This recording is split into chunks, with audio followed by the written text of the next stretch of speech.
Right now, almost two-thirds of Americans are overweight, and by 2030, more than half our population may be clinically obese. Childhood obesity has tripled, and most of them will grow up to be overweight as well. The United States may be in the midst of raising the first generation since our nation's founding that will have a shorter predicted lifespan than that of the previous generation. The food industry blames inactivity. We just need to move more.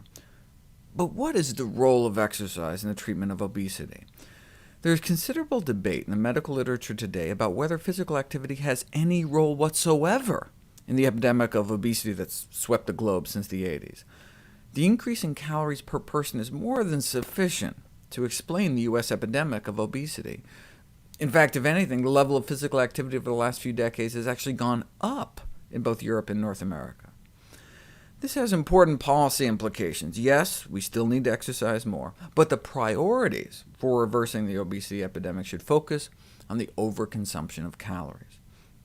To work off the increased caloric intake, which for kids is like an extra can of soda and small fries, compared to what they were eating back in the 70s, and for adults, like an extra Big Mac a day, to work that off, we'd have to walk like 2 hours a day, 7 days a week. So exercise can prevent weight gain, but the amount required to prevent weight gain may be closer to twice the current recommendations. Public health advocates have been experimenting with including this kind of information. The fast food menu labeled with calories and the number of miles to walk to burn those calories appeared to be most effective in influencing the selection of lower-calorie meals. Now, exercise alone may have a small effect, and that small effect can make a big difference on a population scale. A 1% decrease in BMI nationwide might prevent millions of cases of diabetes and heart disease, thousands of cases of cancer. But why don't we lose more weight from exercise?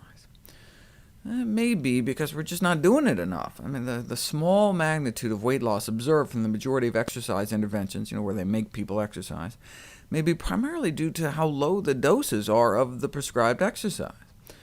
People tend to overestimate how many calories are burned by physical activity. For example, there's this myth that a bout of sexual activity burns a few hundred calories. So hey, you could get a side of fries with that. But if you actually hook people up and measure energy expenditure during the act, and your study subjects don't get too tangled up with all the wires and hoses, though it may be nearly the metabolic equivalent of calisthenics, given that the average bout of sexual activity only lasts about 6 minutes, a young man might expend approximately 21 calories during sexual intercourse. Of course, he would have spent roughly one-third that just lying around watching TV, just basal metabolism. So the incremental benefit is plausibly on the order of 14 calories. So maybe we could have like one fry with that.